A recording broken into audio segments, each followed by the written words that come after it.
Today we kick off a new series for the 2024 offseason, taking a look at each team and analyzing their season and what we should expect from them in the upcoming offseason. We start with the 32nd ranked team in the NHL, the San Jose Sharks, and that's coming up next.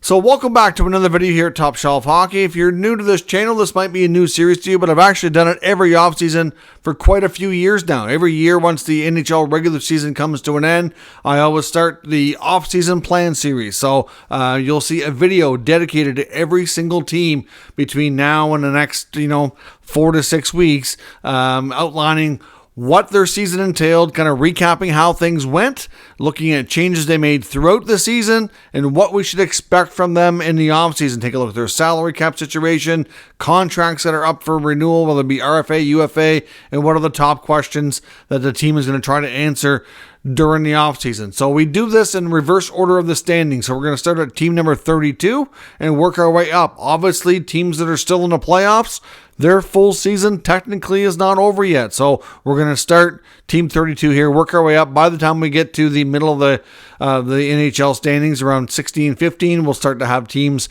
eliminated from the playoffs and we can keep it going from there. So the Sharks, there's lots to look at here. I mean, obviously they had a horrific season, but not that wasn't expected. We didn't expect them to be overly good. We know general manager Mike Greer and head coach David Quinn were prepared for a lot of pain. So let's first up, how we're going to structure these videos is we're going to recap their season by looking at their record, some team stats and individual stats. Then we're going to take a look at some changes they made throughout the year, look at their salary cap situation, analyze their contracts that are expiring, and top questions. So let's start by doing a quick recap here of their NHL season. So the Sharks finished with a whopping 47 points. That is historically bad. That is a really, really bad season. One of the worst we've seen in a while. Record of 19-54-9.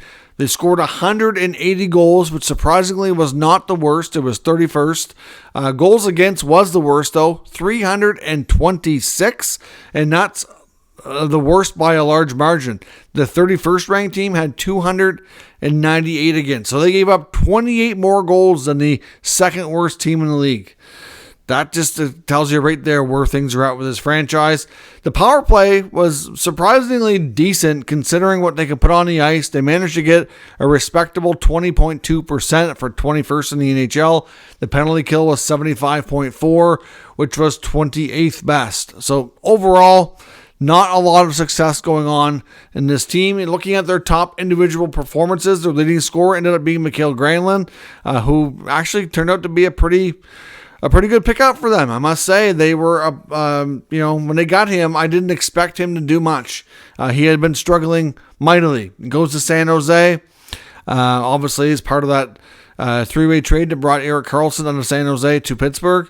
And Granlund led them team. It was 60 points. He's actually had a pretty good season. William Eklund was next, the youngster with 45 points. And Fabian Zetterlund also had a pretty good season as well, scoring 24 goals and 44 points for the third highest on the team. Goaltending-wise, I mean, none of the goalie stats were really overly pretty because of the team in front of them. But Mackenzie Blackwood, considering all things, had an .899 save percentage and a 3.45 goals against, being their so-called number one goaltender. So the Sharks, like we said, lots to do. We've seen lots of change even throughout the season. We saw them trade one of their longtime players in Tomas Hertl, a big blockbuster deal that was kind of unexpected at the NHL trade deadline to the Vegas Golden Knights. Of course, they brought back David Enstrom and another first-rounder, so they basically got the equivalent to a couple first-round picks there. They did have to eat some money, though, on that deal. They traded Anthony Duclair to Tampa. They had traded Kakinen, the goaltender, to the Devils for Vanecek.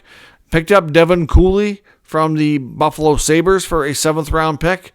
They traded Radek Simic to Detroit for Klim Kostin. They picked up Jack Studnicka from Vancouver, and they picked up Kalen Addison from the Minnesota Wild early in the season. So, for the most part, their trades were not too bad. Obviously, goaltending-wise, give them a chance to get a look at Vanecek to see if he's a player they want to sign for the future. They got Devin Cooley for a 7th, and really, I think the kid might have some promise. He's from the area, which is nice to have a local product there. So, for the most part, I kind of like their changes. I mean, it did deplete their lineup, but at least they got decent returns for future-based, assets, you could say. So, from a cap perspective, going into these 24 offseason, they have $35.4 million in available space, and they already have 15 contracts on the book. So you're looking to sign anywhere from, at least 5, if not 7, 8 players with that amount of money. Now, I don't necessarily think that they're going to be spending a ton of money here on existing talent, but I'd be curious to see if they do use that space to a little bit more of their ability to make the team a little better. Within that space, though, of course, the $35.4 million they have available, and that's assuming that we get the salary cap increase that we're expecting. If it changes, then maybe it's a smidge more. But they do have over $7 million in dead salary cap space now between the Erik Karlsson, Brent Burns, and Tomas Hertl contract salary retentions. So that is going to hurt them for some time, but at the same time, they're not expecting to really have it be an issue where they're rebuilding. And by the time they get better and would want to spend more, then they should have those contracts off the books. I mean, Karlsson and Burns, it's not as long. Hertl will be longer, but that's the other thing too, is they have all 3 of their salary retention spots used up, so they can't make any additional trades here and retain additional money. That's something that they're not able to do at this time. Now, let's take a look at their expiring contracts and see who's coming off the books this year and either needs to be re-signed or possibly replaced. In the restricted free agent category, we have Luke Kunin, who's 26 years old. He's expressed desire to stay. He seems to like it there. He would be interested in a longer-term deal, so we'll see how negotiations go between he and Mike Grier. Philip Zadina, who came over on a 1-year deal after getting the contract terminated by the Detroit Red Wings, kind of bet on himself, if you will. He's now 24, will be an RFA. I'm not sure where things go on his front. He did all right, but I don't know if they bring him back or not. That's a tough call. Jack Studnicka, who they picked up from Vancouver in December, he's an RFA as well. Thomas Bordeleau, who's one of their higher draft picks here in recent years, I expect him to be re-upped and brought back on it's probably a shorter bridge deal, most likely. He's still not, fully established, I think, to the point that he would qualify for a longer-term contract. Kalen Addison, I do wonder there as well. I mean, he had lots of potential and lots of, skill that he showed in junior, got himself to Minnesota, and just never really got a full-fledged opportunity to be a regular, which is why they ended up moving him.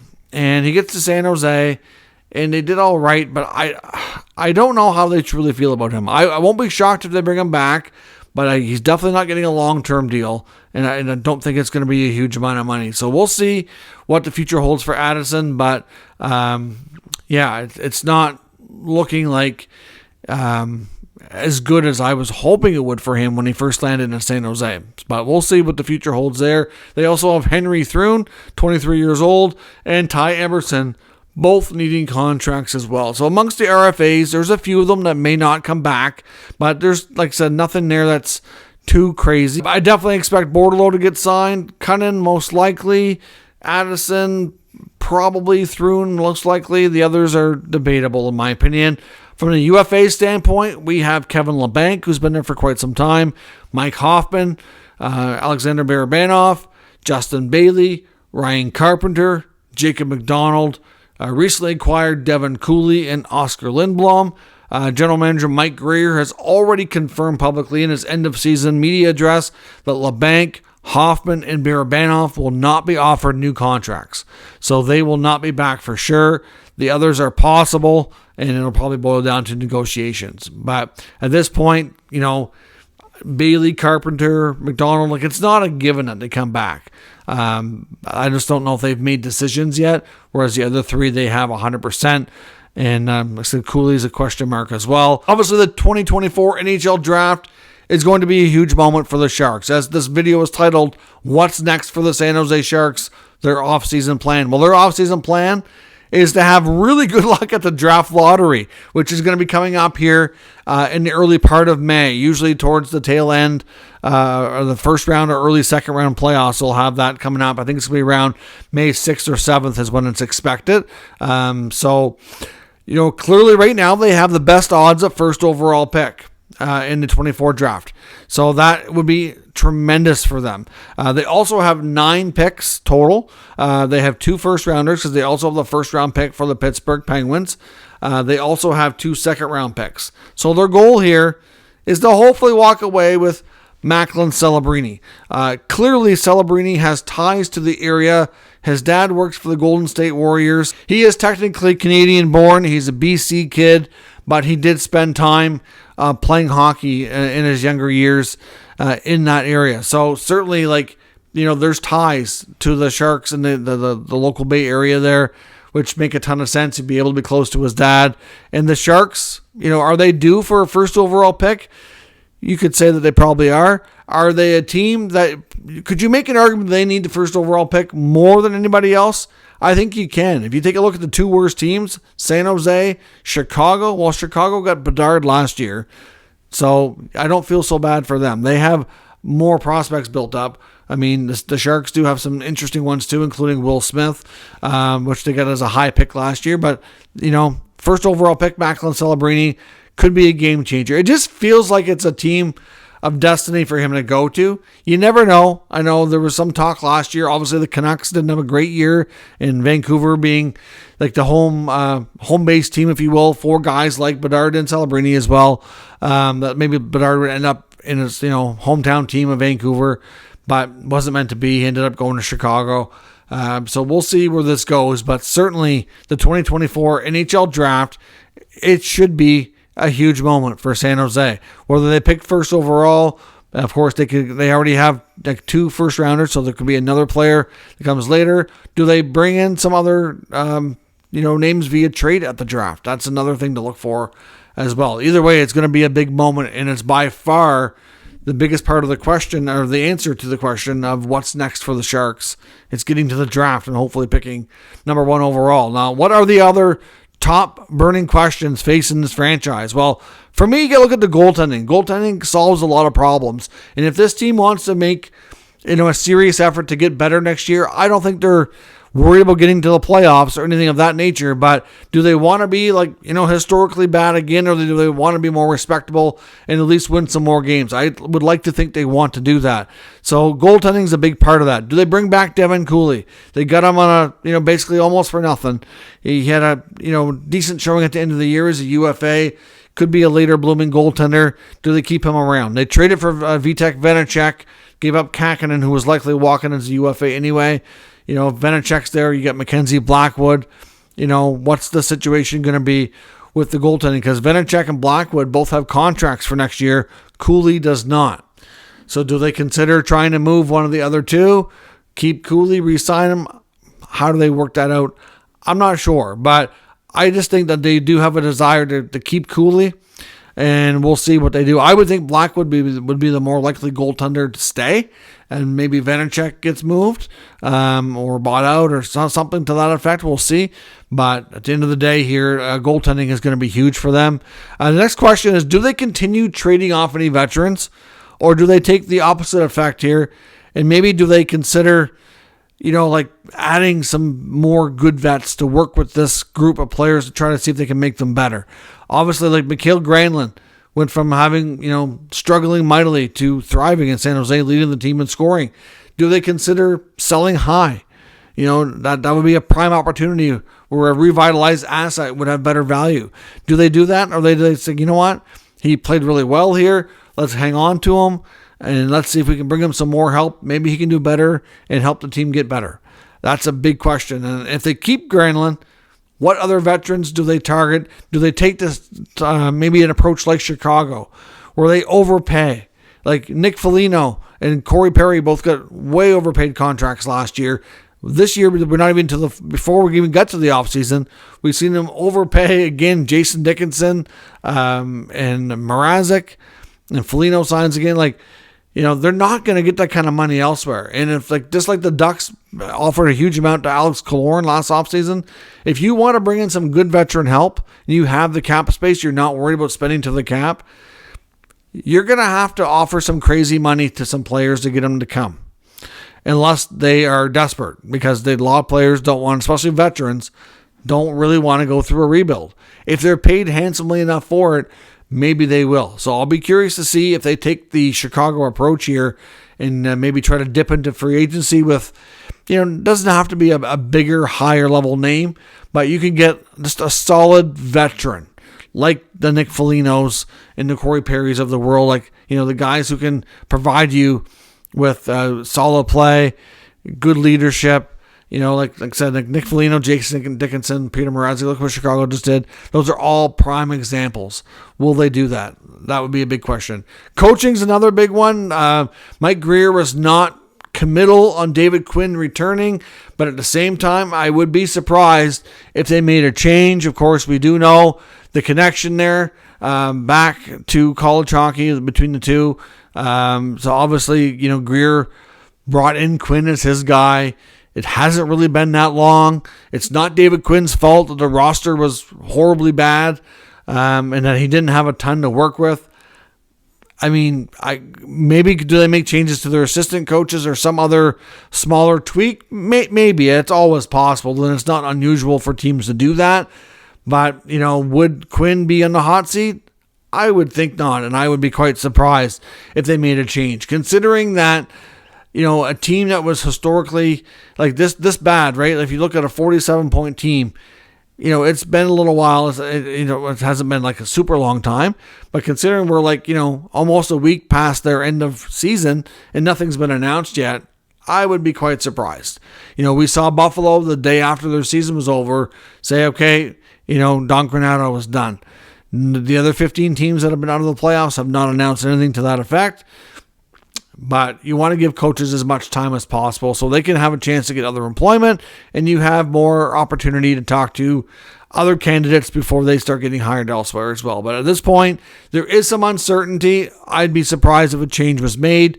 Another big question is, Will Smith, their top prospect, going to turn pro, or is he going to end up back in college? That's a big question. We saw the Boston College Eagles fall just short of a national championship. Obviously, he and his line mates are all top prospects there from BC. We could see a scenario where all three of them maybe return to school. We've already got confirmation that Ryan Leonard is returning to Boston College. What's Smith, Perreault, what are they all going to do? It's hard to say. There's still been discussions between Grier and Smith and his camp. So it's difficult to say exactly what we're going to see happen in that regard. Obviously, adding a young top player like Will Smith to their roster, if he turns pro, would be a nice big boost forward. But at the same time, if he wants to chase a national championship, it's not the end of the world. It's certainly not going to hurt him. You can maybe make an argument that it's just as good or better than him playing in the American Hockey League, considering the level of quality that U.S. college hockey is, and there's a lot of older players in that. But at the same time, you could also argue that Will Smith had a phenomenal season, and there's not really a whole lot left for him to accomplish outside of maybe winning a national championship for his school. So at the end of the day, they have to make a decision on what's best for his personal development.